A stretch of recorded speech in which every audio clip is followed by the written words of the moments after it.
Alfonso's here, the godfather of the game. Many years of wisdom, remember his name. Speakers on stage, they'll drop the keys. Unlock your power and seize the breeze. I ran with the wrong crowd and ultimately ended up on the streets, panhandling for change and sleeping in park benches. At 17 years old, I became a dad, and that changed everything for me because it was the hammer in the nail up the behind that I needed to actually get up and do stuff. I can buy $1 million property or start $1 million business. I won't lose an hour of sleep. 96% of the people out there are sitting on a nail. So we actually have retreats. So I've been doing these for the past 7 years, $1 million in debt, about to lose my business. And so at 24, I realized that. At 24 years old, I was let go of my corporate job. By 34, I was financially free with an 8-figure net worth. This podcast is all about taking adversities and turning them into financial success stories. I'm gonna ask for one small favor, and that's for you to click subscribe. Now let's get to the journey. I'm with the godfather of real estate. Welcome. Let's go.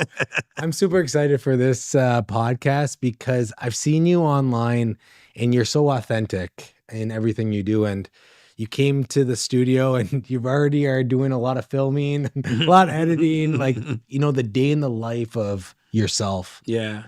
What made you embrace in that social culture and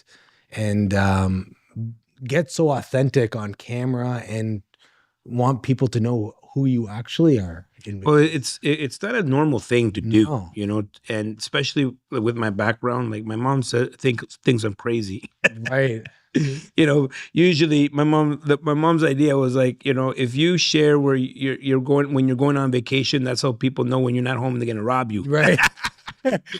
It's funny because when I went on social media, my parents were the biggest critics because they're like, you're sharing too much. What are you doing? Yeah. There's crazy people out there, blah, like all the protection. Yeah, of course. And it makes sense, but we live in a different world.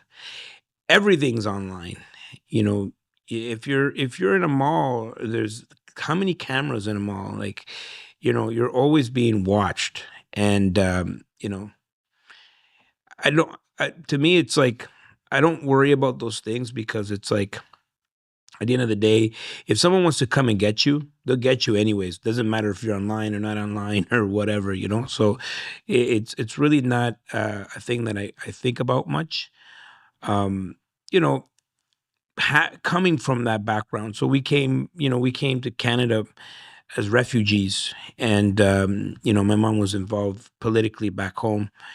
And so we lived a very private life, and my mom was very private. She's still very private, and it was not in my nature to be out there with, sharing my business. I'm online every day. There's a video that comes out on my YouTube channel every day, and I had to grow into that. Obviously we come from a world with no social media. Back in the early 90s, late 80s, there was no such a thing as a social media. But when they created, and I've been in business for a while, but when they created Facebook, and I saw that I had friends on Facebook, and I took it very differently than how other people took it. I saw it as a tool, right? People saw it as a way to connect with your friends and keep up to date with your friends and, share what your political views are. I was like, this is a massive tool. This is incredible. And I can't remember, it was like 2007 when I actually joined Facebook. And I knew that I was going to use that tool for everything I did moving forward, because think about how much does a, major corporation pay for advertising to get eyeballs,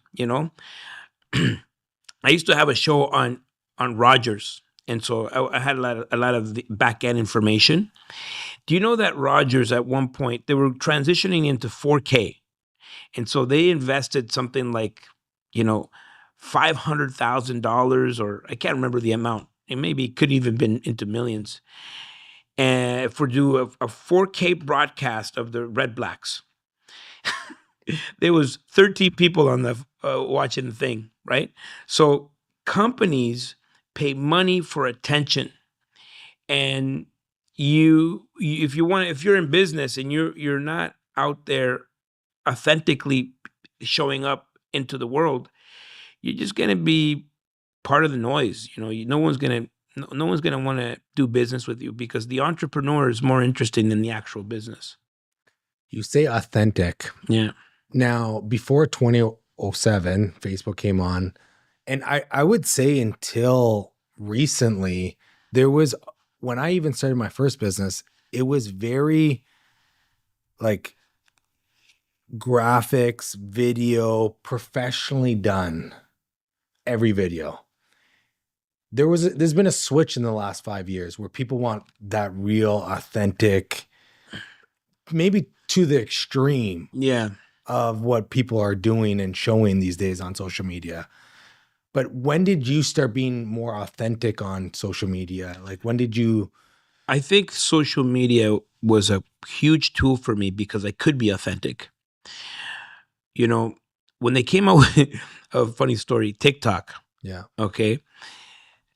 So my daughter introduced me to TikTok, and I did 1 or 2 videos with her. I'm like, this is my jam. I think TikTok was actually the first social media platform where you can actually, like, being serious and showing off was not the thing. Yes. You had to kind of show your silly side, Yes. your kind of free spirit side.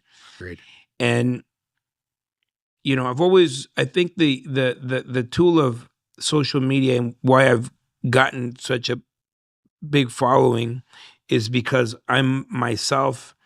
I'm quirky guy. The videos. My kids to this day say, "Dad, you do YouTube wrong," and I do, Right. Because I'm not doing it for thousands and hundreds of millions of people. I'm doing it for the people that want to follow what I got to offer, and they will watch all my content on real estate or whatever. But the content that gets the most views is regular stuff, not like negative things, not political things. But for me, it's like, someone stole my phone. Okay, so then I did a video on like how someone stole my phone, why did they steal it, how did they steal it, and what happened after that. And so people just, even my mom, she's like, "Mijo, what happened to your phone?" And so everybody, I get that attention, and then they stay, and okay, I like this place, and they see all the videos, they're quirky videos with my kids, just being silly. And I think if you show up as yourself, now it's not authentic if you're trying to become a quirky guy. Yeah. That's not authentic. Yeah. Being authentic means being yourself. Yeah. Being yourself. Don't take things too seriously. And, I think that is part of my brand, just kind of, I have a weird laugh. I'm kind of like, I'm Latino. So everything I do has got a little flavor to it. And it served me. It served me in my business and everything. So now, are you still on social media? Are you still on TikTok? Yeah. But I think there was that, well, during COVID, we're all bored. During COVID, we're all bored. And so I had more time on my hands, to do really cool, because what I would do is I would take any trend, and I would try to relate it to real estate somehow. Right. And I was doing that on a daily basis because, we're sitting at home, But, every once in a while, I'll come up with a cool idea. And, when the team has like really well edited videos or whatnot, but I always show up and, hey guys, I'm just here, just kind of like myself. The key is if someone meets you in person, it should be the same person. That's a lot of creators that come on here. Yeah. That's the main thing they say is whenever they want to meet someone, they know them online like how they were. And meeting you, seeing all your videos, and then meeting you for the first time, you're exactly. Yeah. But that's what you want, because you don't want to put up a facade. Yeah. Because even it could be an authentic facade. Yeah. Like, I'm this guy, I'm genuine, I do all these things. But if you really don't do those things, there's nothing wrong with just being yourself, and you're going to attract the people that are in alignment with who you are. I'm not everybody's cup of tea. I know that, and so I'm only focused on the people that resonate with me, and we have shared values. And that's how we built every business. We have, multiple different companies, and we've attracted good team members, and, our community, it's thriving. And it's all people that are like me. How does that happen? Well, just show up as you all the time, and you're going to attract the same people. And you talk about attention economy, attention social media. Yeah. Okay, you got attention. Now what? Now you get trust. Okay. We are in a trust recession. You got AI, you got people that are not authentic, and, there's so much noise out there. People don't trust anything they see, And so we are in a trust recession. And so after attention, after you get their attention, now you got to build trust. Without trust, you can't go to the next step, which is monetization, right? Trust comes first, and trust comes from consistency, showing up consistently as you are, right? And so, I sometimes I'll meet people that join my community, or they whatever they're gonna do, and they say, "I've been watching you for years." Think about it. Someone's been watching me on YouTube for years, and then they decide to do business with me, right? So it takes time to build trust, and it takes seconds to lose that trust. I was just gonna say that. The flip side is, are you way more conscious of that loss of trust of someone recording you, having a conversation that is a private conversation? Is that in the back of your mind at all? Never, because the way I show up online is the way I am in real life. So anything that I'm gonna say that would come out of my mouth would be something that would be in alignment with who I am, and and that's just how it is. So, attention, putting yourself out there, being authentic, trust, consistency, monetization. Well, trust is showing up the same way all the time. Because if you show up, one day you're this guy, then the other day you're that guy, then then you lose the trust. You can have consistency, but if you're not consistent with the message, so there's consistency in showing up, and then there's consistency with the message, and people need those two. If you confuse your audience of who you are, you can be consistent, but it's never going to land. Who are you? Who am I? Yeah. I would say I'm a freedom fighter.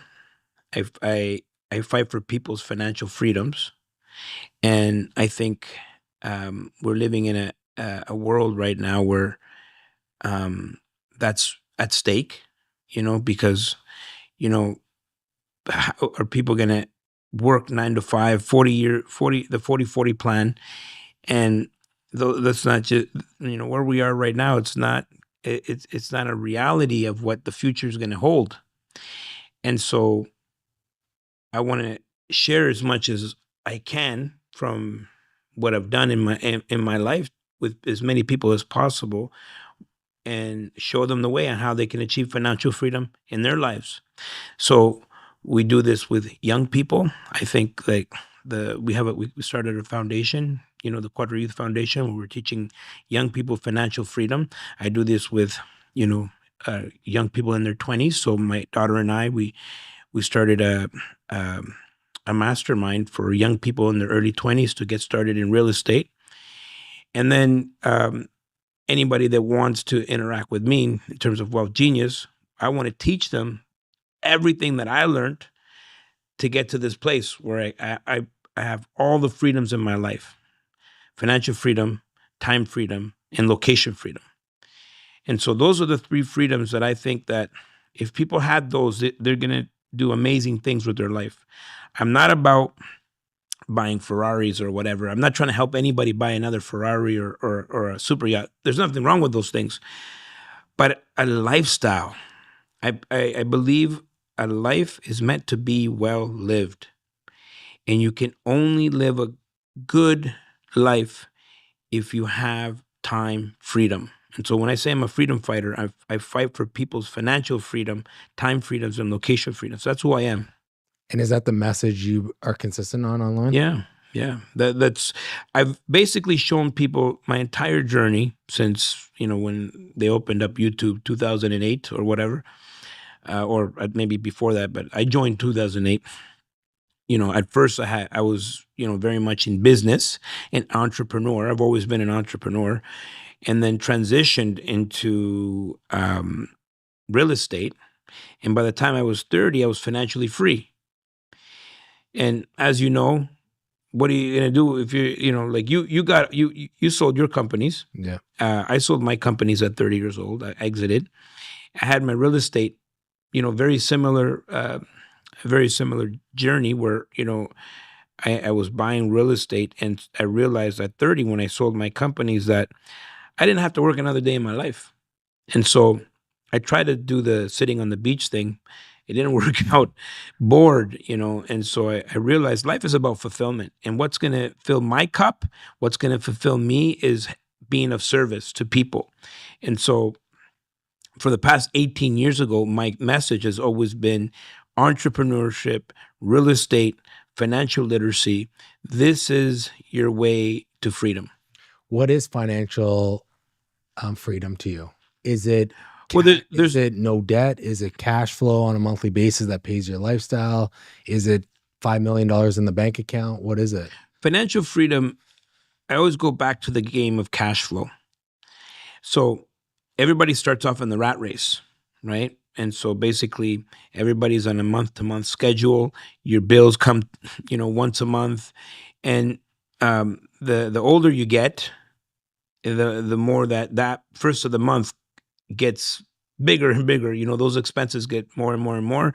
And so the only way to get out of the rat race in the cash flow is when your passive income surpasses your expenses.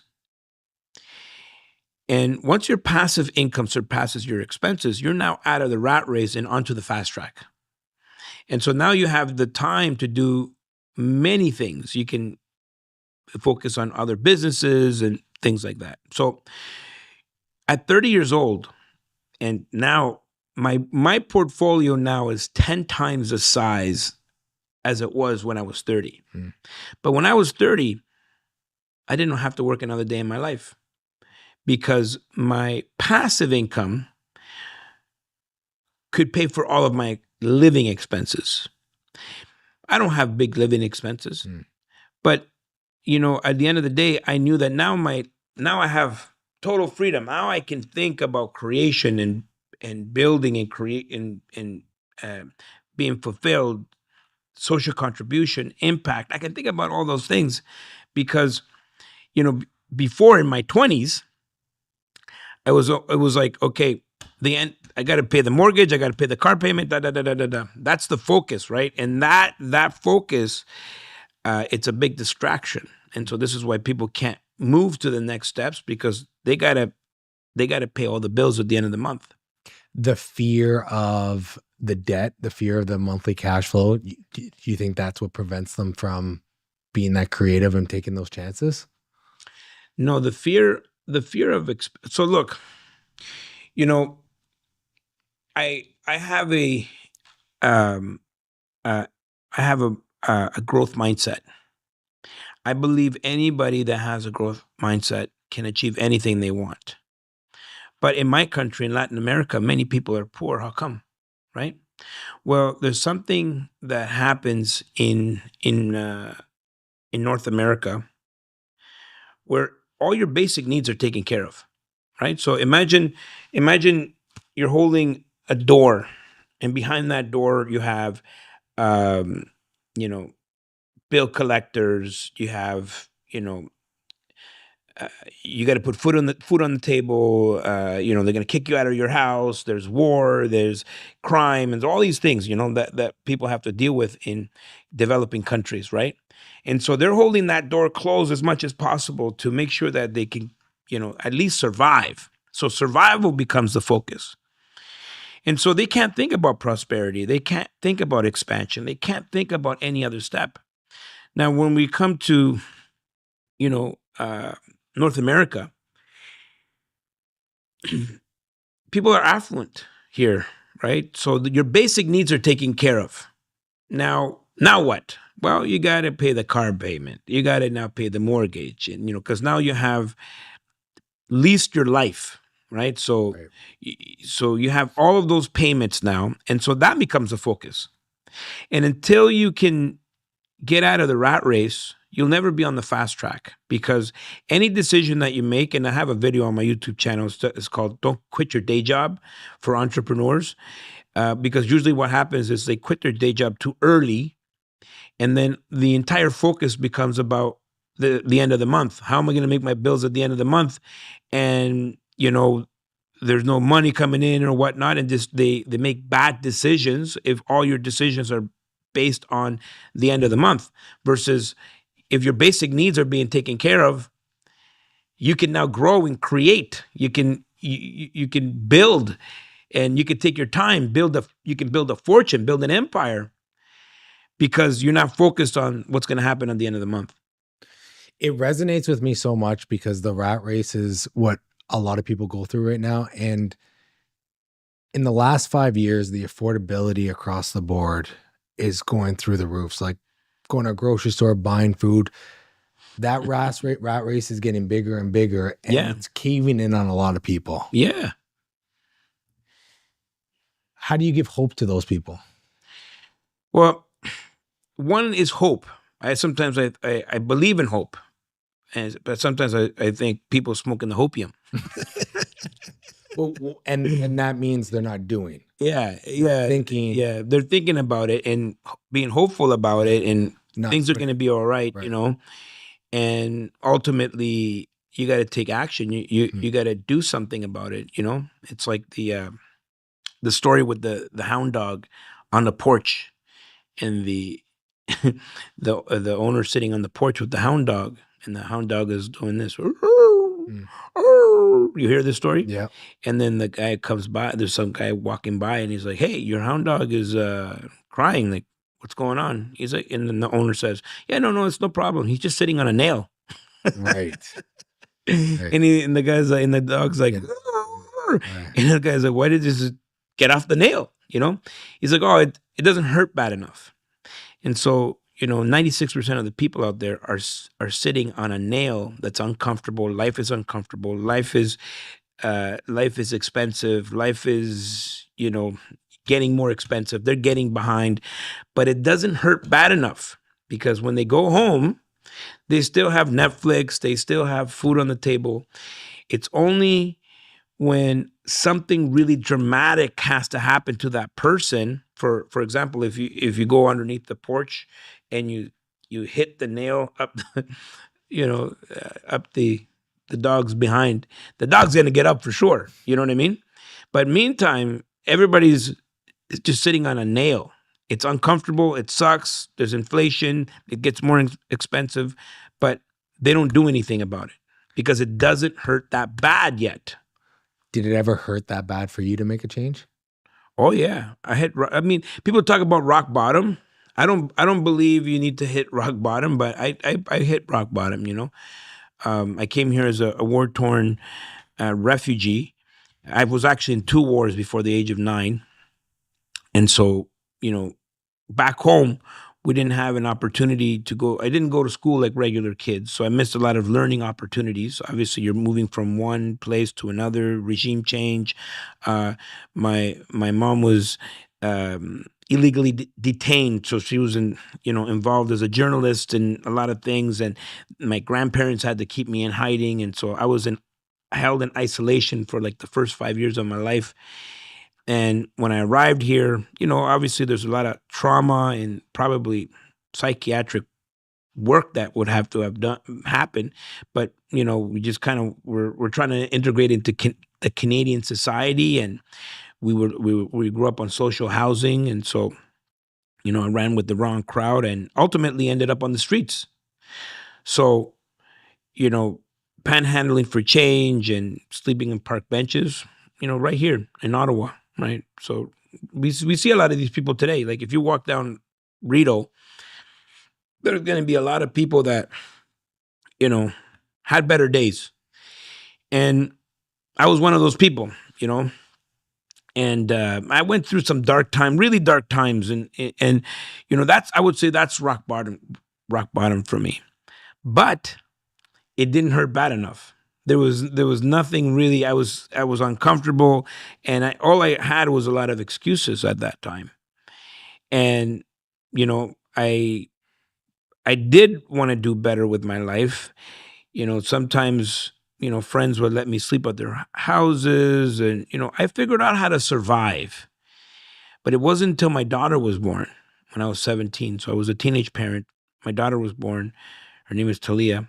She'll be 31 this year. So that was 30 years ago. And everything changed for me. And so anybody can get off from the nail, but you need there's something that has to drive you. They have to have a level of determination. And I was, for the first time, I discovered what my purpose was. So before that, I had no purpose. And so I would say a lot of people don't have a purpose. They just live day by day and hope things are going to get better, right? And maybe they're not better right now, but things will get better. And so we're just going to keep plugging away, doing the same thing we've always done. And so for me, at 17 years old, I became a dad, and that changed everything for me, because it was the hammer in the nail up the behind that I needed to actually get up and do stuff. And that's when I started my first company in 1995. And there was no choice. Like, I had to make this work. And so, you know, a lot of people think about rock bottom. You don't need to achieve rock bottom, but you need to make a decision, and you need to you need to have a purpose or a powerful why, and why you want to accomplish anything in life, and you're gonna do it, or else you're just gonna be sitting on a nail for the rest of your life. And your purpose at that point was take care of your family? I wanted to make my little girl proud of me. You know, I never wanted, there's something that happened, you know, when I was 12 years old. I asked my mom, where's my dad? She's like, your dad left during the war and never came back. And that impacted me in a very negative way at 12 years old. And so when my daughter was born, I was like, I never, ever wanted her to feel that way. And my why, and this is after much work, you know, I didn't even realize that at the time, but my why was to not just make this little girl proud of me, but making sure that she knew there was a father involved, and I was always going to be there for her. And so that means financially, that means, you know, making sure that she has a good life, opportunities, all of that. And so how was I going to do that if I didn't have the means? And so now I got to go out and get the means. And so that's how it started for me. And when you say you worked on it, like, how did you work on it?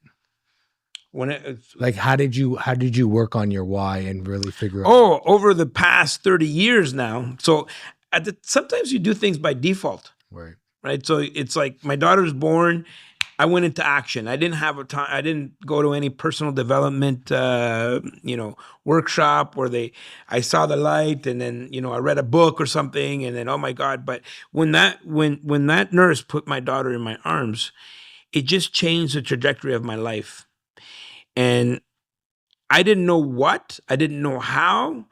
I knew I had to do something. And so I started that entrepreneurial journey in 1995, and I grew. I grew to, you know, locations all across Canada.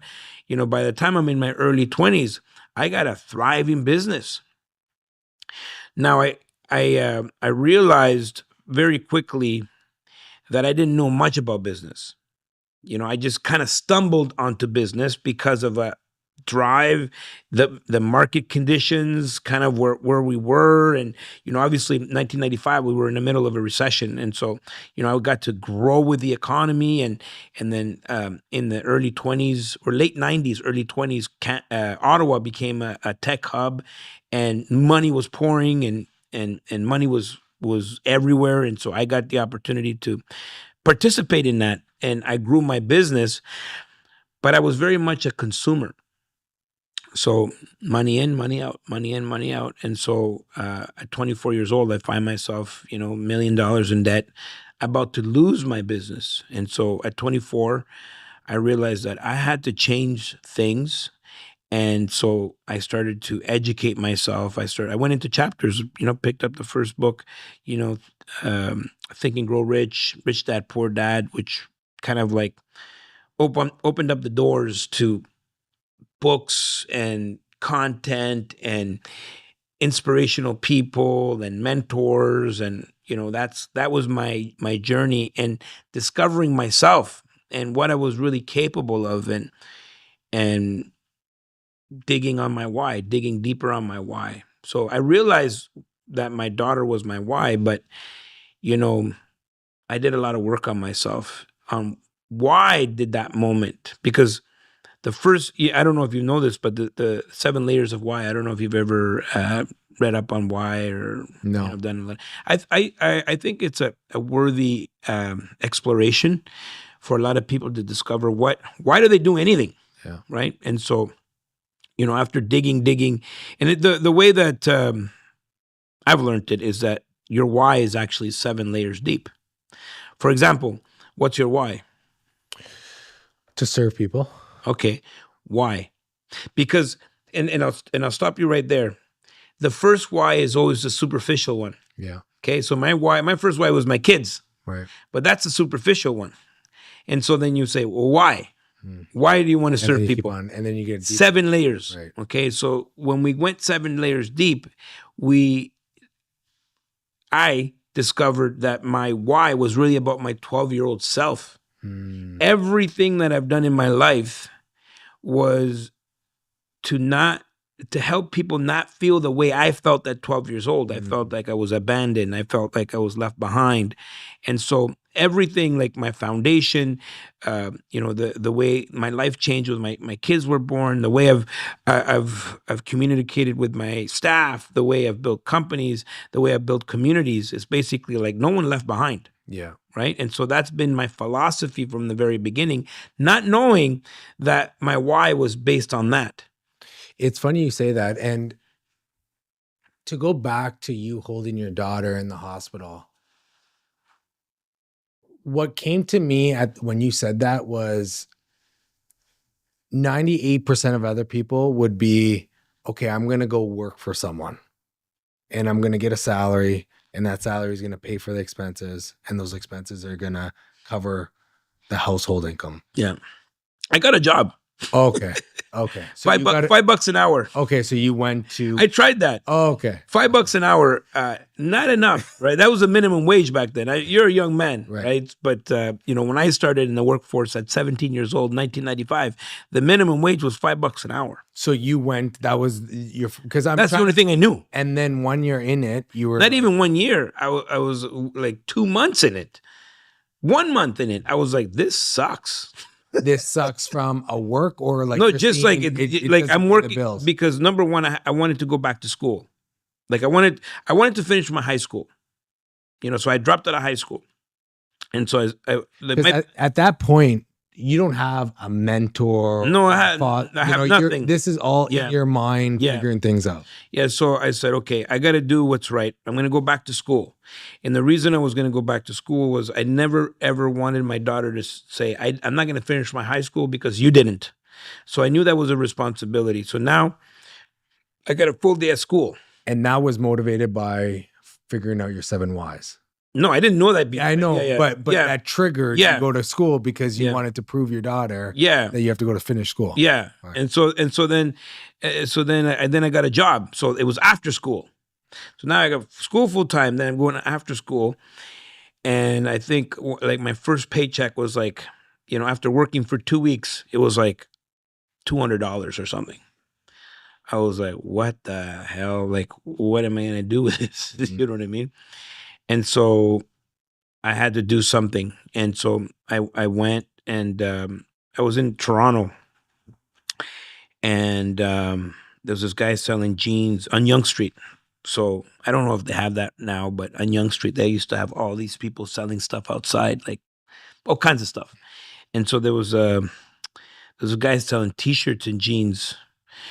And I'll never forget it. Like I cashed my check or whatever, and then I'm like, well, how much is a T-shirt or whatever? And I'm like, well, what if I buy five T-shirts? And he gave me the price. And what about 5 jeans? And it was like $20 or something. And I knew that no one has seen this stuff in Ottawa. I'm thinking of Damon John and Shark Tank. Basically, that's basically what it is, right? Like that's that's exactly how it started. And so I was like, okay, so I bought the jeans and the T-shirt, and stuffed it in my backpack. And then I was in school, and and then the first kid, I was like, hey, like these are the jeans you're wearing? I got these, and I sold them for $60, making $40. Okay. And so when you make $40 in a 10-minute transaction, you can't go back and work for $5 an hour, right. And so I'm like, okay, this is it. This is how I'm going to do it. And so for that, by the time I was finishing my high school, I was living off of trading stuff, and basically I was able to provide for my family, everything with that little business, which is the clothing business.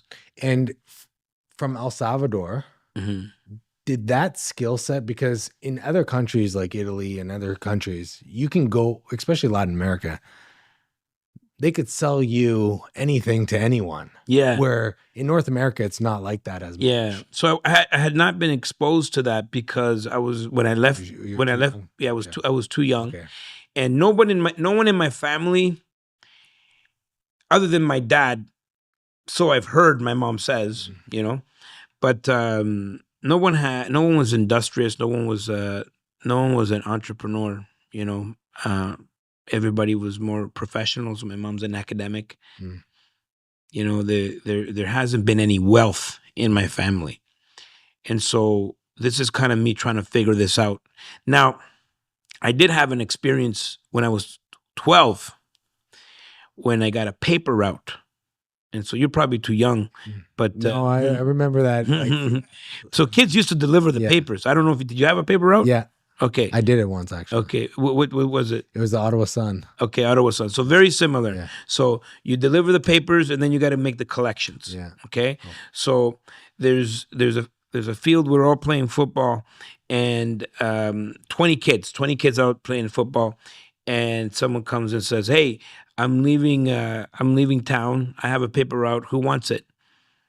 I was like, God damn, I want it, And I remember that because I'd been looking for an opportunity because the biggest thing back then was MJ's, Michael Jordan shoes. And, my mom, there's no way we could afford these. And so I'm like, I got to do something. And so I got this paper route. The good news is it was in a building, an entire building, 22-story building. And the entire paper route was that building. It paid like $400 a month. So for a 12-year-old, that's a lot of money. Right. The problem was the papers were to be delivered after school and Saturday and Sunday morning. Well, that was like my cartoon watching time. And so I liked making the $400, but I didn't like having to give up my time because cartoons were like, this was like very important to me. And so I ended up hiring my friend to do the deliveries, and we would split the so you got the contract, outsourced it, received the commission. So I ended up getting 2 paper routes doing that, right? So I had 2 paper routes, and I was making about $300 a month in managing these 2 paper routes, and I had 2 employees. And so my mind kind of naturally went to to that. I'm very industrious from that perspective. And it's really about figuring things, how to solve a problem. My problem at 17 years old was time. And so how can I make the most amount of money in the shortest amount of time? Because I have to go to school full time.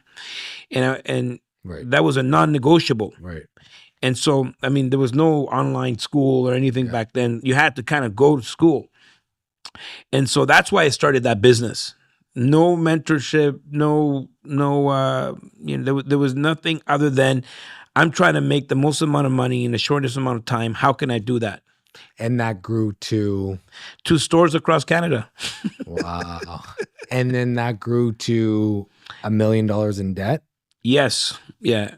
By the time I was 24. So you were doing it out of your school, and then it evolved To like physical look. So I graduated high school, and then I opened up my first physical location on Rideau. And then I grew that business.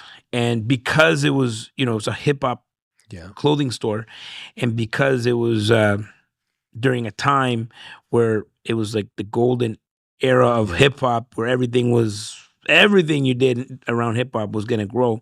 And Ottawa was something like a place where they had nothing, I remember someone telling me before I opened my shop, they're like, it's not going to work. Do you see any hip hop stores in Ottawa? Right. I'm like, yeah, that's why it's going to work. There's nothing here, right? So there's many ways of looking at something. And so that was my growth strategy, going into markets where they didn't have any access to this urban streetwear. And so I mismanaged the money, and obviously I didn't mismanaged, meaning not educated on the money, or not educated, but I was a consumer. Right. Like money in, money out, baby. Like buying stupid things, jewelry, and if you could only imagine all the cliche things I did worse. Right. Well, and I think a lot of people go through that process too. Yeah. Well, I mean, I grew up poor. Right. So if you grow up poor, you don't have there's no financial literacy in the home. You're, even if you make a lot of money, look at Mayweather right now. He's got to go back and fight. Mike Tyson, he's taking all these fights. He's trying to keep all the people that want money away, because he mismanaged his money. He doesn't understand the fundamentals of financial literacy. It's funny you say that. I went to school in the States on a soccer scholarship. Mm-hmm. I went back a month ago, and now it's a Division I college. The basketball players or athletes get paid. Wow. One of the basketball players is 20 years old, and he gets paid $300,000 a year. He walked into the bar with a $50,000 chain and bought everyone drinks. Yeah. The whole bar drinks. And I was just looking at him. I'm like, if you could just take that money and put it into a GIC, 5%, or a real estate portfolio or whatnot, you can set yourself up for a lifetime of financial freedom. Yeah. But now you look like the guy, and everyone's all over your shoulders, and you're going to have nothing to show for it. And now you got to keep up that facade. Your identity is completely based on a materialistic lifestyle. Yeah. And so that's what happened to me, because I'm in the culture. Yeah. And that's all we saw. It's like, you have to show how much money you have now. Yeah. And so I realized really quickly that was self-destruction. And I had to change some things about business. And so then I'm like, oh, maybe I need to learn more about business. So I went to Chapters, and I'm like, I look up at the business section. Where's the business section? And there was a couple of books there, Rich Dad, Poor Dad. I'm like, okay, I picked that up. And then it's just like, it sucked me in, because it's like, I get it. I get why I do things now, why I think certain ways, and I get why I'm in this situation, right? And so, because the awareness of your past Yeah. helps you with making decisions in the future. 100%. 100%. You know, like you read Rich Dad Poor Dad, right? Yeah. Yeah. So he's got his rich dad. His rich dad is his friend's dad, and his dad was the poor dad, right? The academic, and and that's how I was raised. I can see all of the, how I was raised in terms of pursue academics, pursue a job, and then when you get older, and if you don't want to do that or you don't resonate with that, you kind of feel like an outcast, And then one of the things that I learned in a lot of these books is consumer mindset versus investor mindset. Consumers make money and buy stuff, and that's it. And they'll make more money and buy stuff, make more money, buy more stuff. Investors, people that have the investor mindset, make money and buy income producing assets that produce more money. And they'll turn around with that money, buy even more income producing assets, which produce even more money. And then they turn around and buy even more income producing assets. And so two very distinct ways of living. And this is a whole lifestyle around these two things. And you just got to make a choice on which side you want to be on. It's funny you say that. I can buy $1 million property or start $1 million business. I won't lose an hour of sleep. Mm-hmm. If I go to a restaurant and I spend $500 or $250 on a meal, I'm like, that consumer mindset kicks in, and I'm like, I don't want to do that. Yeah. But then I can always justify that investor's mindset of taking that chance to 10xing it. Yeah. So let's talk about real estate. Yeah. You're the real estate godfather. A lot of Italians might be offended by that. Yeah. So to clear it up, it's like, it's part of my personality. I'm a fun, quirky guy. I don't take myself too seriously. And, because I've been doing this for a long time. So, when I was 30 years old, I was financially free and I decided to get into the space. That's not 18 plus years ago. Right. And so I've trained a lot of people, and my students became gurus, and their students became gurus, and some of their students became gurus. We're multiple generation of gurus here, Right. And so after a while, people started asking, well, where did you learn your real estate? And where did you learn this? And then it all came back to me. And so a lot of my students they started saying, well, he's the godfather of real estate, And so they started doing memes. And I never had a nickname. I never had a nickname before. And I said, okay, if I was going to do a nickname, I think this is a nice, fun nickname versus like the king of this or the king of that. People become the king of things. I don't know. That's kind of been used a lot. I'm another king of something. I'm king of multifamily. So I said, okay, I'll play along with this, and it just kind of stuck. Yeah, it kind of evolved where we do skits and stuff, little videos, and it becomes something fun. It's part of my brand, right? And it's funny because me saying that is the Italian tradition, especially. Mm-hmm. I have two sides of my mom's side. My grandfather came from Italy, poor, bought real estate, $10, built a little empire for himself through real estate because the prices back in 1970 were $6,000 for a property. You could pay it off in 4 years and you could just keep on moving from there. Mm-hmm. My dad's side's more engineers, the academic. So that's where I get, the education part of it. Back to the real estate. I've been around real estate my whole life. I remember going to my grandfather's house on a Sunday and him calling a tenant, I need the money. Like back then it wasn't the N9 or the N4 filling those things out. It was you're going to the house and you're collecting or you're getting out.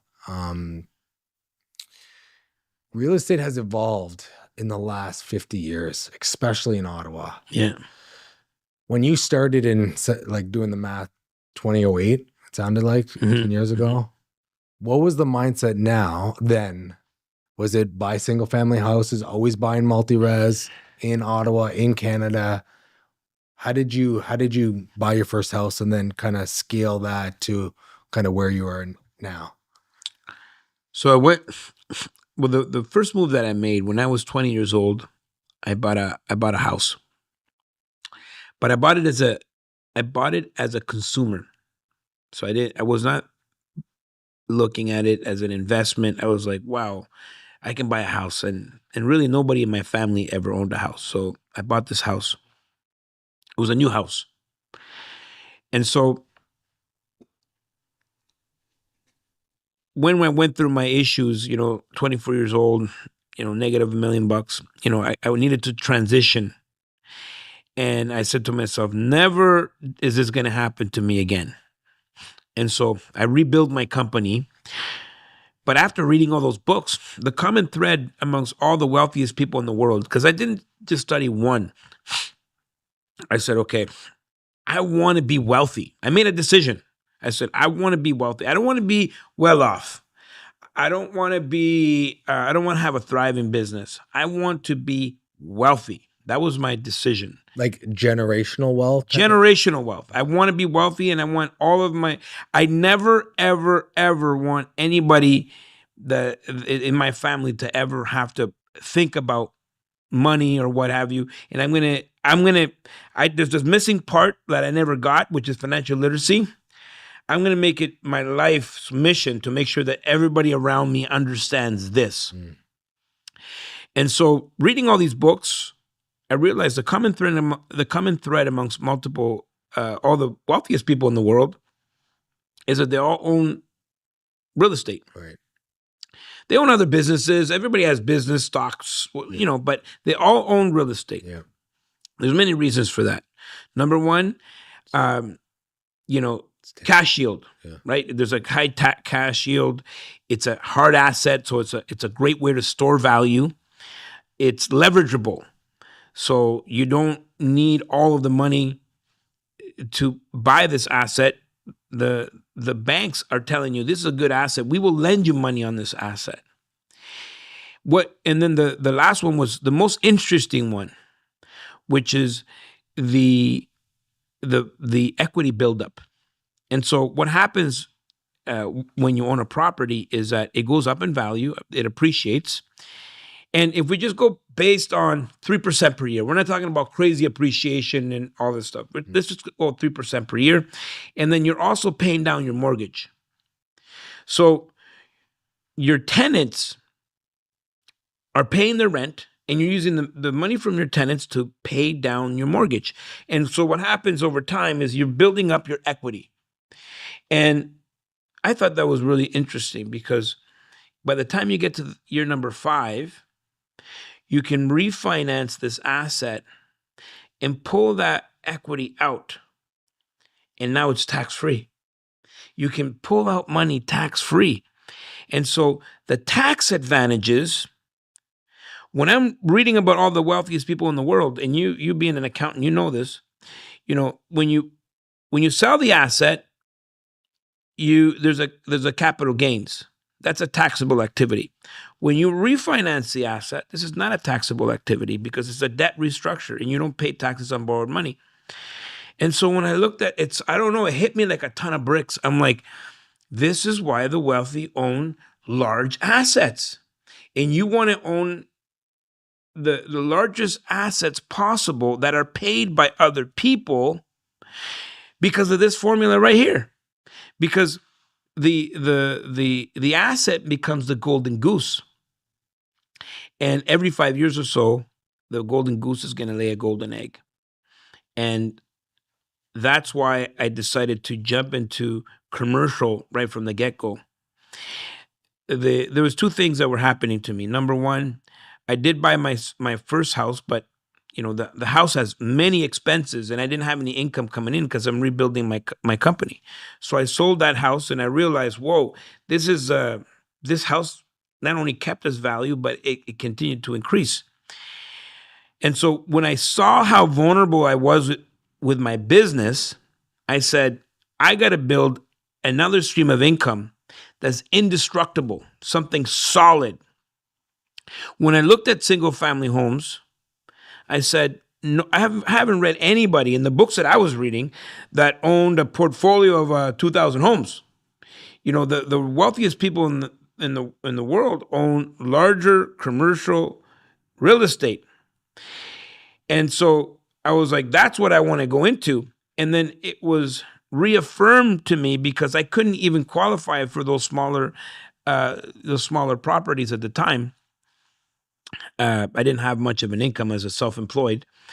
And I was like, man, I got to get into real estate, but I can't qualify for these mortgages. And someone said, hey, why are you playing around with those things?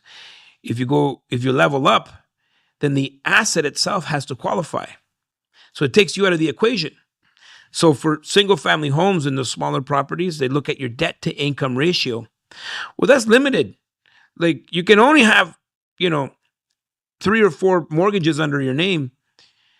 That's not going to change your life. If you went out and bought 4 houses right now, that will not change your life. And so that's when I decided that, I was going to go after larger apartment buildings because the way they qualify that mortgage is based on the DCR, the debt coverage ratio. And that's not about me. It's about the asset. So that means that there is no limits. It's infinite, the amount of properties that I can buy. And if I can buy an infinite amount of properties that are paid by the tenants, those mortgages are paid by the tenants, and I create this equity buildup where every 5 years or so, I'm going to go and create and have a harvest, right? And there's going to be this golden egg at the end of the 5 years.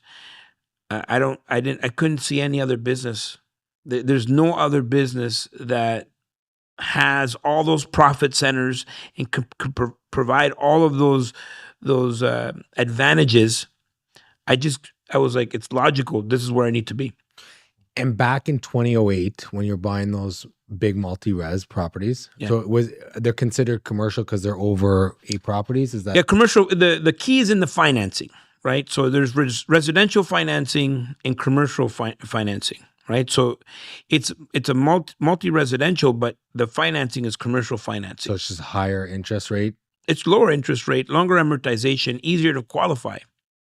So you went after how many apartments would be in a building? Well, when I started, it was 7, then 10, then 16, then 24s, then 50s, 60s, 100 units at a time. And all in Ottawa, or? I would say I started right here in Ottawa. I started right in Mechanicsville, Vanier. You went to the hoods back then. I'm the one that's responsible for the rebranding of Vanier. We call it Eastboro now. Okay, so don't get it twisted. It's Eastboro, but after I started to see the systems could, you could go to different markets. So I started to go to secondary markets outside of Ottawa. Tertiary markets, and then I started going down the 401, Brockville, Kingston, Belleville, Hamilton, down south, and then I started going across the country, and then I started to go in the U.S. So how many properties do you have now? I would say just under 1,000 doors. 1,000 doors. Yeah. Across North America. Yeah. When we talk about apartments that you bought at the beginning, did all of them cash flow at that time? And I've made mistakes, and the beauty about multifamily is that because it has money coming in, so you get a second shot at it, right? If you make a mistake, if you're able to increase income or reduce expenses and run it more efficient over time, it's forgiving in that way where it's like time will erase the mistake. We are in Calgary. Yeah! And we are about to make history because for the very first time in Wealth Genius history, we are bringing the Expand Investor Conference right here to Calgary. And we're excited. November 6th, 7th, and 8th.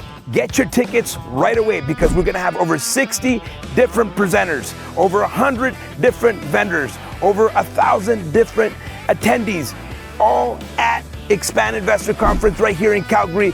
There's never been a better time to get involved in real estate then right now you got to come and learn how to optimize and maximize all the opportunities that are available right now. It's our 10th edition of this massive real estate investor conference, one of the biggest in Canada, and we're making history because we're bringing it to Calgary for the very first time.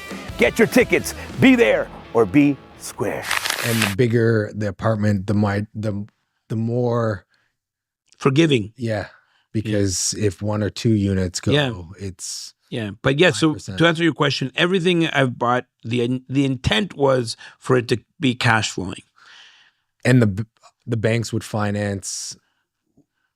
What I'm trying to get at is 18 years appreciation has went through the roof. Yeah. In Canada, are you still seeing deals now? 100%. The deals are right now. People are taught to chase the market. No one's taught to make money from any market. And so that's kind of like my life's work in teaching people and how to profit from any market. The market is up, down, sideways. The same wind blows on everyone. And so when you see that everything is softening, this is the time to take action. Because of why? Because things are now in your favor. You have more of the control, right? So you have buyer's market, you have seller's market, right? So back in 2021, 2022, that was a seller's market because, every deal had 100 offers and it drives up the price. And so, people were buying things that weren't even cash flowing. People were buying things just because real estate is always going to go up. So I'm just going to buy whatever I can get my hands on. And so that mindset, is greed. And we know Warren Buffett, he said, when people are greedy, you should be fearful. And when people are fearful, like they are right now, you should be greedy. Mm. And so right now there's more inventory than there ever was. The prices are coming down, cap rates are increasing, and we're going through the biggest wealth transfer in human history as we speak.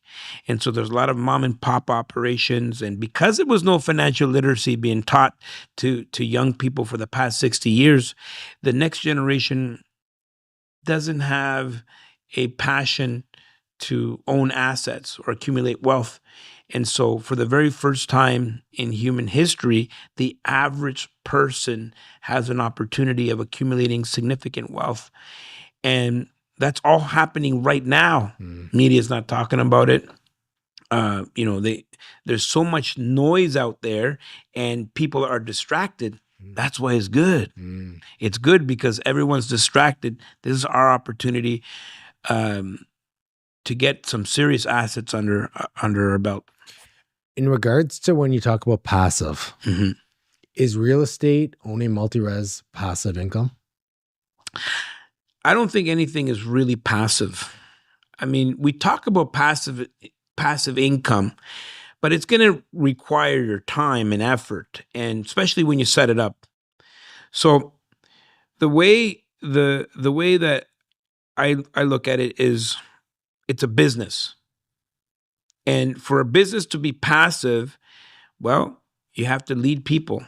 You have to put people in the right places. You have to have systems, right? People, process, product. Like you have to have the right product, right people, the right systems in place, and profit. Things have to be profitable. That's the only way you could be passive. Now, on the other side, we call it the ultimate passive, where you can invest into, for example, I have a REIT. So people can invest into my REIT and they get dividends and, they are on vacation and we're working. Okay. So I would say that's the ultimate passive, but they still have to manage, someone has to manage those funds, right? So, they could be the money managers. So they have to allocate money and they have to kind of move it around. That still requires time, right? And it's like you're an asset manager of your own portfolio, even if you are investing passively, but you got to say, okay, well, this is good, but you got to pay attention where this is going. And so everything's going to require effort. And the only way you can make things easy on yourself is by getting educated. educating yourself, learning how it works, and yeah, it can be more passive. Like it's passive for me because I've built a team. I have a system. We have the right assets, and when something is maybe hurting over here, but this is thriving over here. So we've diversified the portfolio. The team knows what to do. Everybody is happy. And then that means that, I can go to El Salvador for 5 weeks. And How big is that team? our core team, so we have like a core team of like 15, 15 employees, and then probably another 30 subcontractors and people that support the business. Yeah, because I asked that. That's a pretty amazing return on investment in regards to 1,000 doors to 15 employees and then contractors. Like, if you equivalent that to business, if you're doing that revenue or that amount of products, you probably would need a lot bigger team and a lot more cash flow to handle the operations than that happen. Well, we're operators, right? And we also outsource in markets that we don't have a core team. We'll outsource to another property management company, for example. So our property management company will outsource to another property management company, and that comes with their team, right? So we're really the asset managers. And there's a few things that I want to touch about. Like, I understand the tax benefit of it. What no one really taught me on the other side was, once I sold my business, I had cash. I had debt in real estate. I paid off some real estate. Now those real estate transactions had no debt, so it didn't have any expenses. Now I'm taxed up the yin yang because I don't have interest on my mortgage or whatnot. Yeah. So now I'm like, well, actually, do I put debt back on these these houses to expand? Yeah. Or how do I structure it? What would you say on that? Well, Second thing is, labor costs now have went through the roof. If I call a tradesperson, good luck finding someone. Like, I'm talking the local, maybe wants to get into it and wants 1 or 2 properties. Every time I call someone, I have a property manager set up. I have all these people set up, but it's thousands of dollars to replace a roof now versus, hundreds 5 years ago type thing. The capital expenditures, labor costs, material has been increased significantly. How do you handle those objections going into real estate too? The most important number in real estate is the number of doors, because the more doors that you have under one roof, you get to tap into the economies of scale. So you're an accountant, you understand economies of scale very well. And so what happens is people get stuck trying to buy those smaller properties and trying to manage everything themselves, and that sucks.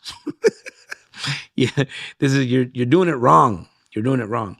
And I'm not saying specifically, but like generally speaking. Right? So those are old school mindsets where it's like, let's buy whatever we can get our hands on. Let's pay off the mortgage as fast as possible. Now, where does that come from? Well, it comes from probably the mindset of, people coming out of the Great Depression, where they don't believe in debt and they believe in saving money. And in 1944, they reset the monetary system in 1944, where all the governments of the world had to bring all of their gold to Fort Knox. So we know Fort Knox has the biggest gold reserves out of any place in the world.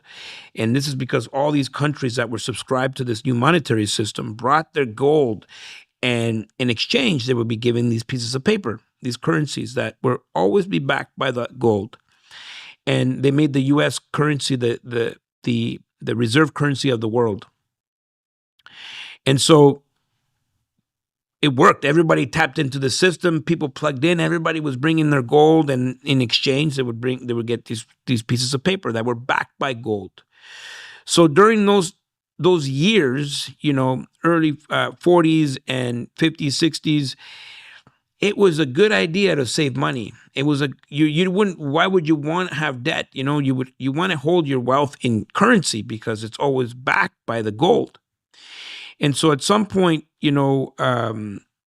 some of these other countries, Netherlands and some European countries, are like, oh, we want our gold back, and other countries were like, we want our gold back too. And so imagine everybody went to the bank and asked for their money back. The bank doesn't have it. Right.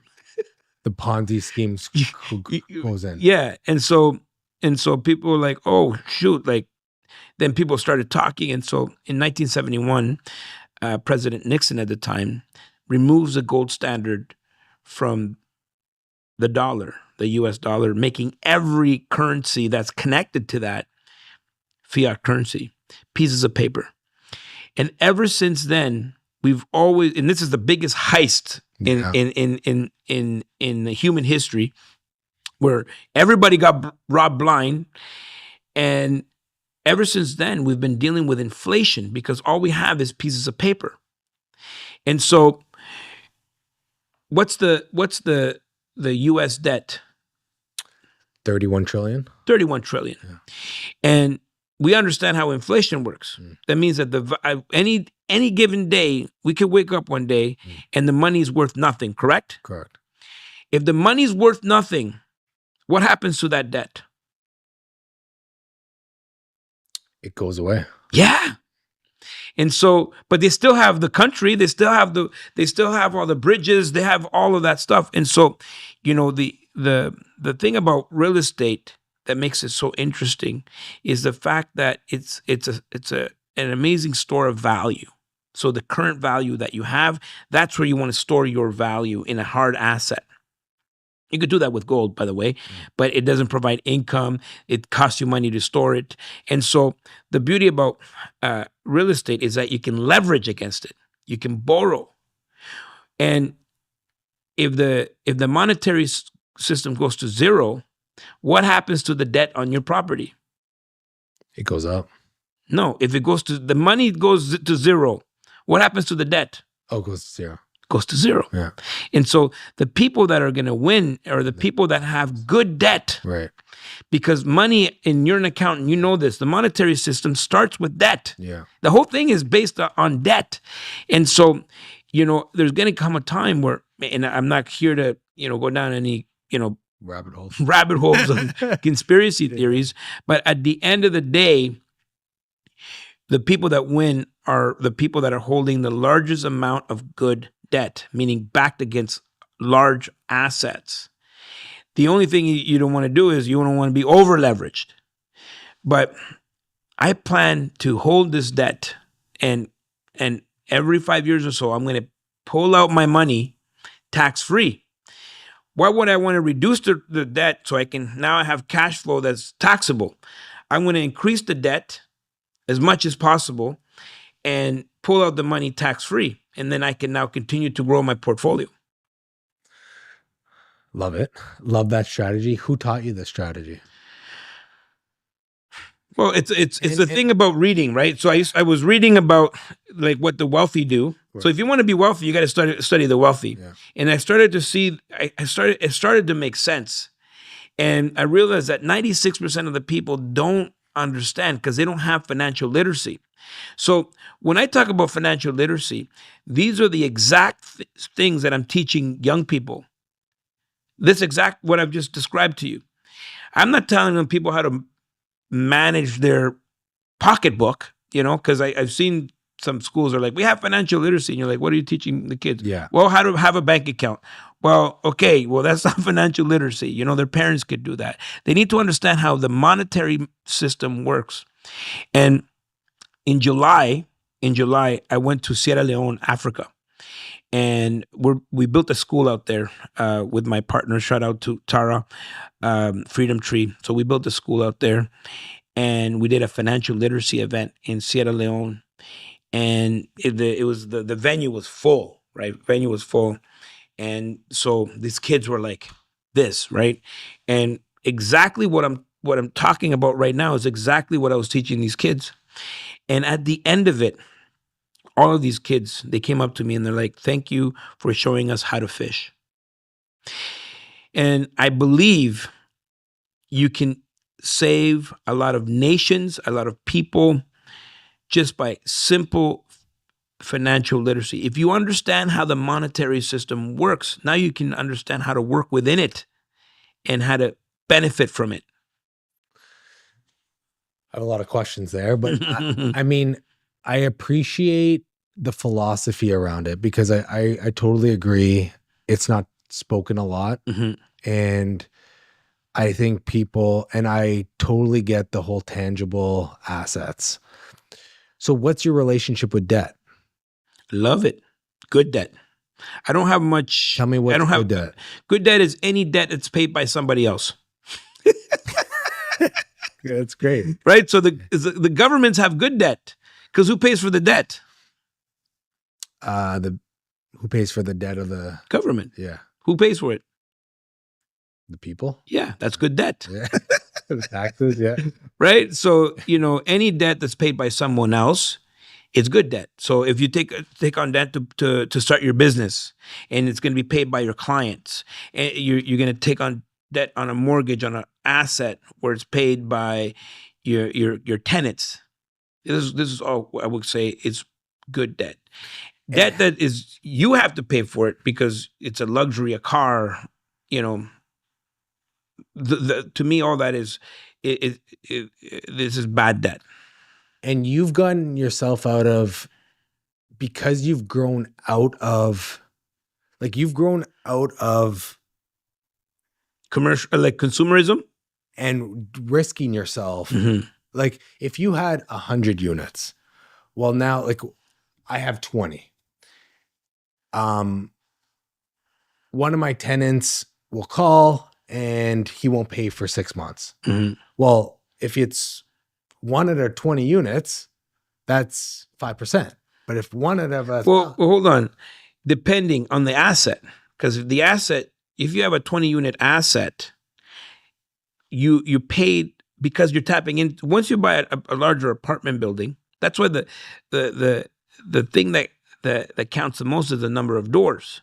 So you have a 20 unit apartment building. If all your doors were under one roof, that one person, and I believe in there's nasty people in the world, right?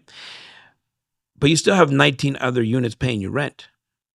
But if someone is going to do that in a single family house, right, you're screwed, chewed, and tattooed right, if you're depending on that money to pay the mortgage. So that's how you de-risk yourself too. Yeah. You spread the risk among multiple units. Right. And in regards to construction, did you learn construction? Yeah, so we started building. So I started buying brand new apartment buildings in 2020 directly from the builders. And I realized that, whoa, I get a brand new asset. And the more I would do this, the more I would do my research and I would see what they were doing. And the idea of land development was really interesting to me. I'm not a handy person. I'm not. Could you swing a hammer? No. Okay. But I love numbers. Yeah. And the numbers just work, And in terms of the business that we're looking for, because we're buy and hold investors, so we buy it and we hold them forever. That's the objective, or as much as forever that we can. So you haven't sold one property? We sold some of the like smaller stuff, Okay. Like as we're leveling up, we sold some of the stuff that doesn't work and we just continue leveling up. But ultimately, you don't make any money by selling properties. You make it by holding them. Right. And so, you can go into value add or you can buy them already, turnkey. And the beauty about buying turnkey is like we just hold them and then we just can now focus on the next asset and the next asset. And so the idea of new build was really interesting to me. And then I started doing my research. There's a lot of money to be made on the way to building the property, right? So there's the upzoning, there's the entitlement, site plan approval, then there's the permitting stage, then there's the build out. At any point in time, you can have an exit, but the property increases its value on the way. So I started doing land development, and then we started using the MLI Select program, and I partnered with a builder, and we created our own construction company. And then we started building our own buildings. Okay, so he does all the development. I do the development. Someone has to focus on the build. Okay. Yeah. What's the difference? The development is finding the opportunity, right? Okay. Seeing the opportunity, seeing the land, making sure that you're using it to its highest and best use, and how many units, and rezoning and permitting and all that stuff. So you take it. Okay, so you have a company now that could build a high rise. Yeah. No. Well, low rise. Low rise. That's my go-to. Wood frame. How many? Preferably, walk-ups, two-story walk-ups, but we do have we have elevators, but just, secondary markets, a lot of space. That's kind of what we focus on. How many units would be a low rise? Well, just the low rise is basically under six floors. Okay. Anytime you start building with concrete and steel, you have anything above 6 floors. And I would say even 5, you probably don't want to go more than 5 with wood. I built everything 5 floors down, wood frame. And now Ottawa's introducing a whole bunch of new zoning. Yeah. What's your thought process on that? I think it's good. I don't think it's good enough, because the cost of building is so high, and I think it's because you have these, like, the infill lots, right? So you can get probably max an 8-plex on there, or maybe if you're lucky a 10. They don't pencil out the way I like for them to pencil out. I prefer to build 24. We just finished a 52 unit. We're building another 44. To me, that makes more sense. And so I think back to your economies of scale. Yeah, because it's, the cost of building is so much. I'll give you an example. So we're building we built a 52 unit with the land. It cost me $190,000 a door to build. Okay. With the land. I'm building a 16 units, and it's costing me, I would say, $260 a door with the land. Right. What Right. What's the difference? It's the same thing. It's the same material, same everything. Well, the majority of the expense comes up front, pouring the concrete. Yeah, that's good. Yeah. And you can pour the concrete for 16 units, or you can pour the concrete for 50 units. Right. The price is going to be relatively the same within the margin, but ultimately, this is going to cost you so much more to build than the 50 unit. And so would you recommend someone building an 8 unit now?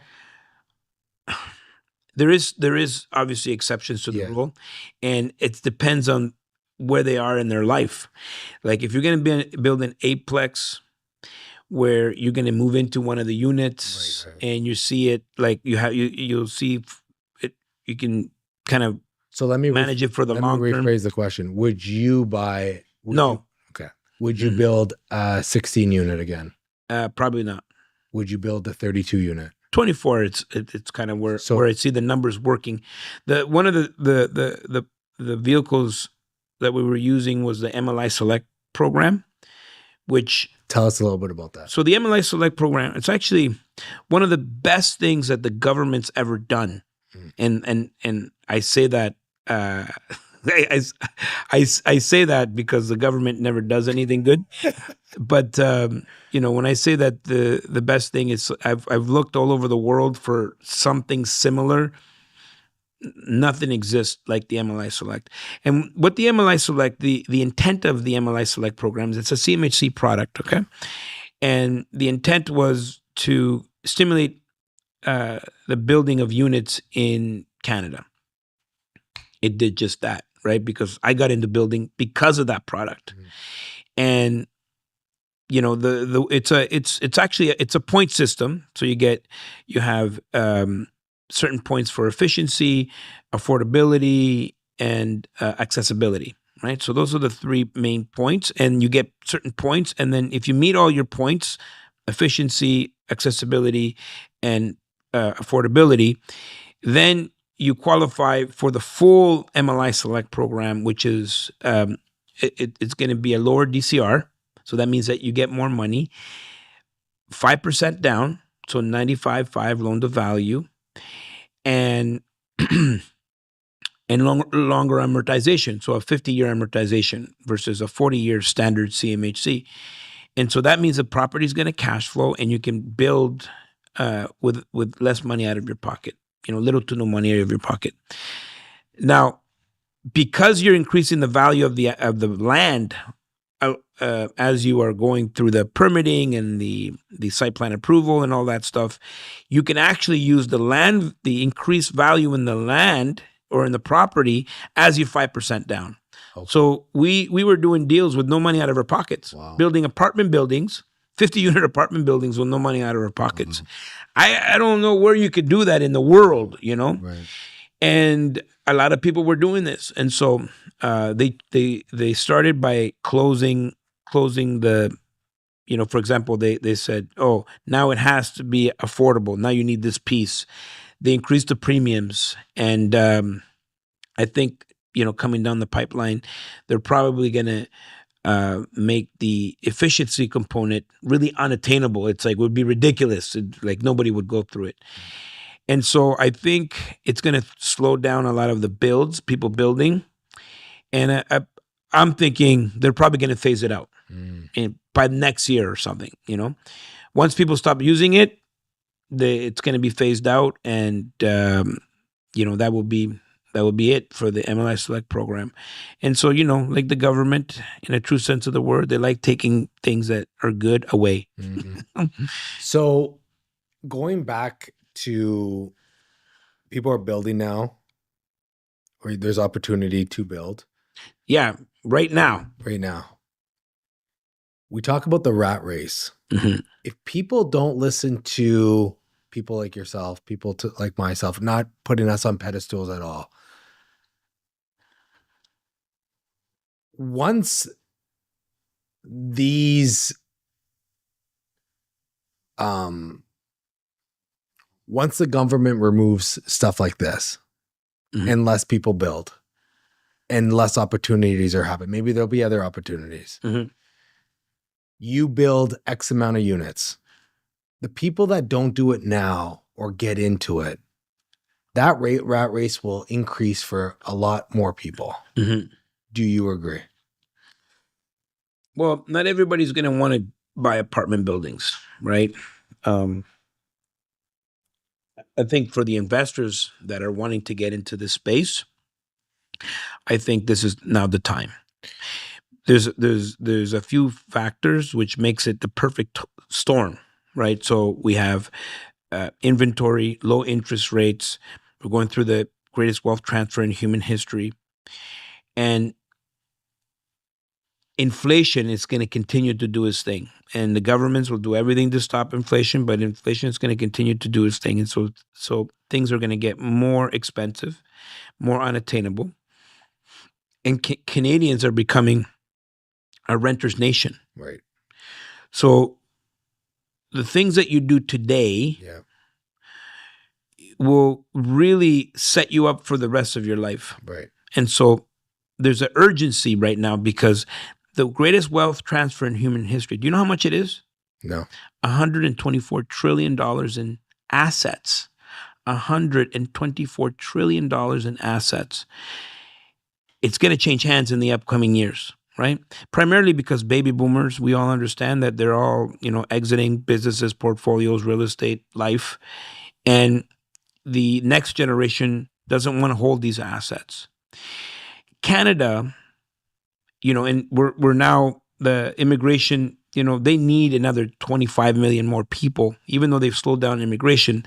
Canada's GDP depends on the immigration, and so we're expecting 25 million more people in the next 20 years. That's the slow way of doing things, but ultimately, Canada will look very much like Europe. So going back to what you described with the rat race or whatnot, Canadians are going to be renters. assets won't change hands as much. And that's not like I have a crystal ball, but I can see where things are going. And this is exactly where my question was going. Yeah. So it's going to look very much like Europe, where assets don't really change hands as much. It stays in certain circles and certain families, and everybody's just a renter. You wouldn't buy a single family house. Mm-hmm. You wouldn't buy a 5-unit. You won't buy a 10-unit. You won't buy a 16-unit. There is a big gap. And I'm thinking of the 20-year-old or the 24-year-old or the younger the younger me. There's 0 to 24 units where the numbers make sense. Mm-hmm. What's your advice to that 24-year-old right now? Get in. So look, I have. Let me see if I can find this here. So your audience knows that I'm not just crazy here. So I had these kids. Okay, so they came to one of my events, 18 and 12 years old. So not 12, 18 and 19 years old, but they look like 12. I'm looking at them. They look like my kids. They could be my kids. So I'd say kids, not in a disrespectful way, but they could be my kids at 18 and 19 years old. Okay. And this is, you can read it. So it's not coming from me. I'm giving it to you. And look at the picture, first of all. Look at the picture of these young people. Oliver and Gabriel. Behind us, it's the 12 unit we just bought in Montreal yesterday. 18 and 19 years old. And so you can change your life at a young age. You just got to have the systems, the tools. You have to learn what to do, or else you're going to do what everybody else is doing. And if you do the same thing you've always done, you're going to get the same results that you've always gotten. And so there is an opportunity for the 6-plexes, the 10-plexes, and 12-plexes. There is an opportunity. It's not an opportunity for me, but there is an opportunity to really build significant wealth with 10 units and 12 units and leveling. As long as so I believe in expansion. So when is this coming out? In April. In April. So perfect. If you are anywhere in the Ottawa area, I have a conference coming up, and we'll talk about that off air, because I think you might enjoy our conference. It's called the Expand Investor Conference, May 1, 2, and 3. I don't know how maybe we can write something in the show notes to give them we'll give them an offer. Okay. I'm going to put in a special offer. So David's got to give it to you guys. So if you don't see this offer in the show notes, you DM me right away, and we'll give you the offer. It'll be from this for this show. Okay. So I'll keep me accountable to that. Yeah. But it's right here in Ottawa at the Chateau Laurier, and it's called the Expand Investor Conference. Okay. And so the whole philosophy is on expansion, is an expanding mindset. So you can even start with a 4-plex, as long as you continue to grow and expand and build. That's how I built my portfolio. So there's opportunities in all parts of real estate.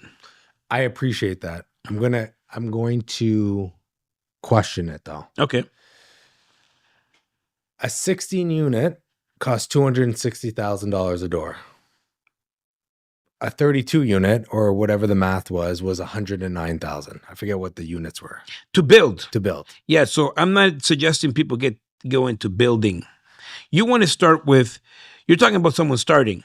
But I'm just saying, like, I'm looking at the numbers for under 10 units. Yeah. So we're talking about building. Yeah. Right. Because the cost of building is so outrageous, materials, labor, all that stuff.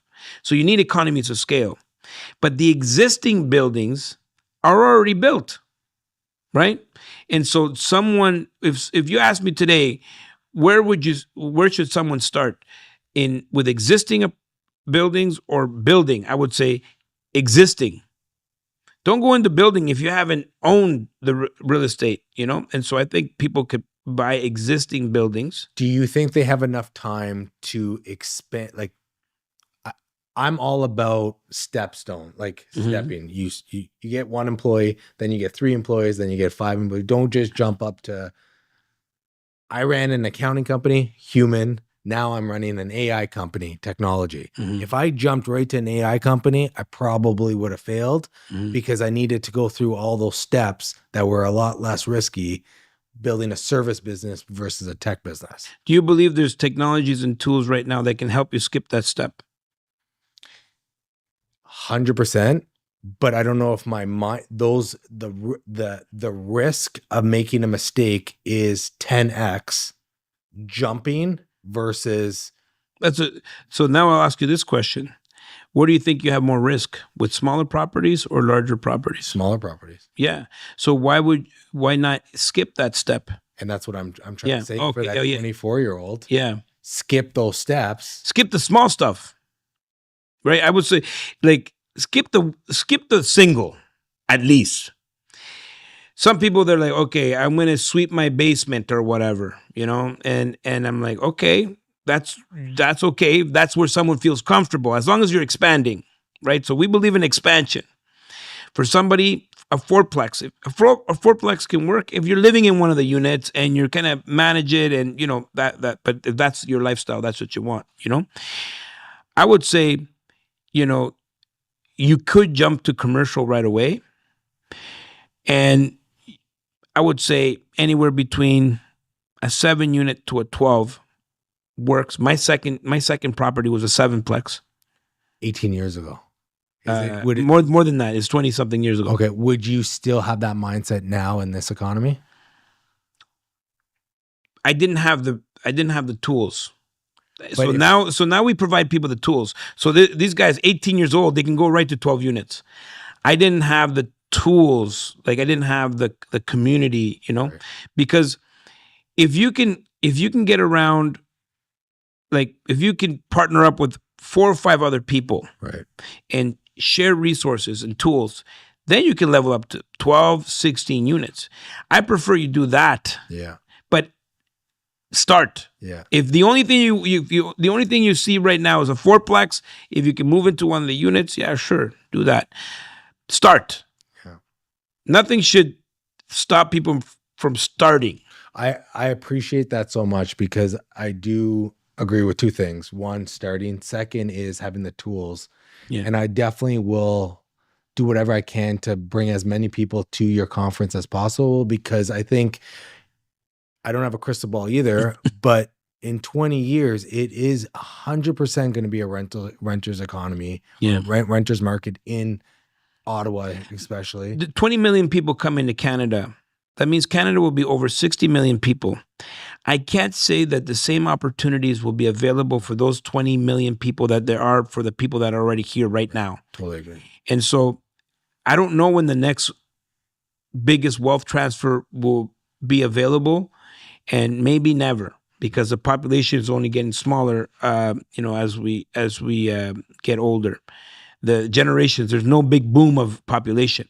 And so what's creating the wealth transfer is this big boom. And this is the opportunity that, you know, our great-great-grandparents wish they had, right? And it's here for us. This is like, we're living in the best of times right now. And David, your great-grandkids, you have kids? Yeah. How old? 5 and 2. Oh, so cute. So they're going to have kids. And those kids are going to have kids. And by the time those kids, your kids have kids, you're going to be like pretty old. And those kids are going to ask you, those great-great-grandkids are going to ask you, David, is it true that you were alive during the greatest wealth transfer in human history? And what did you do? Right. Just the same way you talk about your grandfather, taking advantage of, you know, the low cost of land or whatever. He made decisions for the family that now the family is well off for. And so everybody will be asking that question, because we're living through the best of times. We're living through the greatest wealth transfer in human history. And so the question that, you know, you have to ask yourself is, on what side of that wealth transfer do you want to be on? And do you see the same opportunity in the States and in Canada? I put Canada and the U.S. together. Okay. I don't separate it. I invest both sides of the border. There's no. It's just it's a market that has 10 times the inventory, but there's opportunities in Canada and the U.S. Where I don't limit myself. What makes it possible is the Western banking system. That's what makes it possible. That's what makes this system and the pulling of equity. And I try to talk to someone like about that at a bank in El Salvador, refinancing. They're like, "What? What are you talking about? That's not legal." Can you give us 2 nuggets of where in Canada or in the States you would invest right now in? Well, I'm always going to return where I'm going to get the highest return on investment on my money, and opportunities are popping up everywhere. To me, the most obvious one is, there's safety in markets that are very conservative, like Ottawa. They're so predictable, and I'm all around Ottawa. This is kind of like my stomping ground. I have stuff in New Brunswick. I think New Brunswick offers, good cash yields. Saskatchewan, I've been growing the portfolio in Saskatchewan a lot. Actually, lately, it looks like after Albertario, okay, well, Alberta became Albertario because people are they're moving provincially, so a lot of people from Ontario have gone to Alberta, and they created a boom out there. I still feel there's a lot of opportunity in secondary markets in Alberta, markets that are supporting or around Calgary or Edmonton. But I like Saskatchewan. I like Saskatoon specifically. And how about in the States? U.S., I go where so people's way of investing in the U.S. is usually investing into markets where they want to vacation in. That's not a proper strategy. Again, I go to where I'm going to get the highest return on investment, and I look at where the U-Hauls are going. Where are the U-Hauls going? And the U.S. is having an affordability issue just the same way that we're having here in Canada. And so people are migrating. Why do we call it Albertario? Because people migrated from Ontario to Alberta. And so in the U.S., the people are moving, right? So people are moving to Texas. I think there's certain markets in Texas that are interesting, but Tennessee, Ohio. I like. We are bullish on Cleveland, right? Cleveland, the average price per door is about $50K a door in Cleveland, and you can buy apartment buildings for 38 units for $1.8 million. And so you have a lot of opportunity everywhere, and you just got to do your market research. You got to learn about the economic drivers. You got to learn about what is your risk tolerance, what is your buy box. Those are all the things that I've spent my entire life helping people achieve. How to invest into real estate safely. How can it be a vehicle so you can create your time freedom, financial freedom, and location freedom? Tell me about Wealth Genius. Wealth Genius is my platform. It's the educational platform. It's member-based and education-based. So we do events. I just came back from Los Angeles. We did a huge event out in the Renaissance Hotel, LAX. And, we have members, 1,600 members. And basically, we educate people. We create the infrastructure and the tools and support the systems for people to transact into real estate, particularly multifamily, because that's kind of like our MO. So if you want to get into the multifamily space, I think we're kind of the only ones in Canada that are teaching this stuff. Most of the stuff, education stuff that I see out there is kind of like how to buy real estate generally. We're kind of like more niche on multifamily, land development, U.S. investing, and raising capital. So these are kind of like the 4 pillars of what we focus on. Love it. Love real estate. Love talking. Yeah. Is there anything I missed before? So how long was that? 20 minutes? Yeah. 142. 142. We went Joe Rogan on this. Yeah. We're not done yet though. All right. Is there anything I missed before we get into the lightning round? No, I think you covered it all. I mean, like we might have to do a part 2 because when you started in the real estate, you got me going. Yeah, good. And it's a passion of mine too. And I've just been brought up in it. And now I'm looking at a lot of the numbers and it's not making sense to me, but guess what? I've always looked at real estate as a passive way. I don't have the tools you have. That's why I was like picking your brain on top of it, because I do think the conferences that you host, it's like, my expansion is just this because I'm not in it every day. Your expansion is this because you're in it every day and you live and breathe it. Yeah.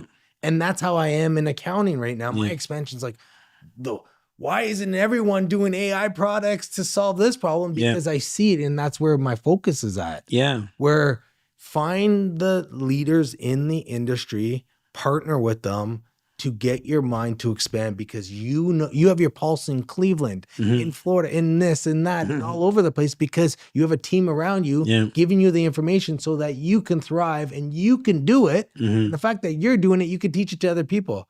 I'm kind of sick of the people that the coaches out there, and I'm calling people out, but saying that, hey, this is the better way of doing things, but they haven't actually done it. I would not have this podcast if I didn't go through the entrepreneurial journey from start to finish and had the successes, but also had the failures. To talk about them openly. Yeah. So even when we're talking about real estate, you know about the CMHA, you know about it all because you've done it and you can explain it. Yeah. Incredible storyteller, by the way. I appreciate that. So just a few lightning round questions. Is vision first or execution first? For me, it's vision. It's all about the vision. I've always lacked in the execution. So we all need integrators in our lives. So if you're a visionary, if you're listening to this, if you're a visionary, I'm a visionary, but you need to surround yourself around people that execute, and they can take your vision and actually integrate it. And so vision everything starts with a vision, but you need integration. What is one metric you think founders obsess over too much? Depends on the founder, right? So you have founders that obsess over expenses, and you have founders that obsess over revenue, right? So top line, bottom line, right? So I think there's people that obsess over bottom line, and there's people that obsess over top line. I'm a top line founder, and I'm like, if I could just improve the top line, we'll fix everything else. What I learned in my 30 years of business is like, we have to also take a look at the bottom line, right? Because you could be improving the top line and then money's just being burnt. Right. So I think it's a balance of both, and it's all about attracting the people into your life that play at the things that you have to work hard at. So I've never been a bottom line person. So this is why I surround myself around people that have a focus on those things. What is the first number you look at when you check the business? EBITDA. What is EBITDA? Earnings before interest. Yeah. So in real estate, it's the NOI, net operating income. That's the number that will determine the value of the asset. Okay. So in business, it's EBITDA, and we have. Do you see that number daily, weekly, monthly? In my business, we have monthly meetings, and I'm looking at the P&Ls, right? And I think EBITDA only comes into play when you are looking to exit, or someone's buying or trying to value your business. So it's usually a multiple of, depending on the industry. Every industry has their own multiple, right, and depending on the size of the business as well. So, yeah, those are the things I think about. What is your personal definition of wealth? Wealth is all about achieving freedom in those three categories: financial, time, location. And so for me, wealth is having the ability to do what I want, when I want, with whom I want, for however long I want. However long I want is important. So that means I have to have health, right? And so you have to take care of your health. You have to take care of the people around you, and to me, that's wealth to me. When you feel stuck, what is your go-to reset? So we actually have retreats. So I've been doing these for the past 7 years. I'm going on my 15th retreat, and so we bring 20 people. They're usually in exotic locations. We do it 4 times a year, and these mastermind retreats are really a deep dive into your own personal situation, and we go through goal setting, and we'll go through challenge, and you tap into the collective mind of people there. When I go to reset, my wife and I, we do a retreat on our own. So the same practices that we facilitate for other students, we go and we do our own retreat, and we do it probably once a quarter. Nice. Finish the sentence. The best investment I ever made was? The best investment that I've ever made was in investing in myself, on education, mentorship. Those are the best investments: education, mentorship, intensive trainings. I pour into myself. I put everything that I have into myself, so I become more valuable in the marketplace. I knew my life was changing when?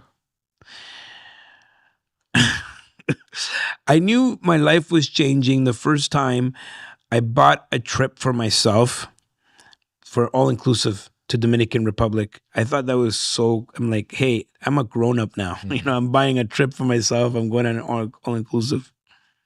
If you're afraid to start, do this. If you're afraid to start, start. If you're afraid to start, do it. We have a closing question. If you put a sticky note on your first laptop before you ever got started, what would it say? Success is what you attract by the person you become. Success is what you attract by the person you become. So we're all becoming, we're all evaluating, we're all continuing to evolve, and the end result is not the gift. Like, if you're achieving all of your goals, it just means you're aiming too low.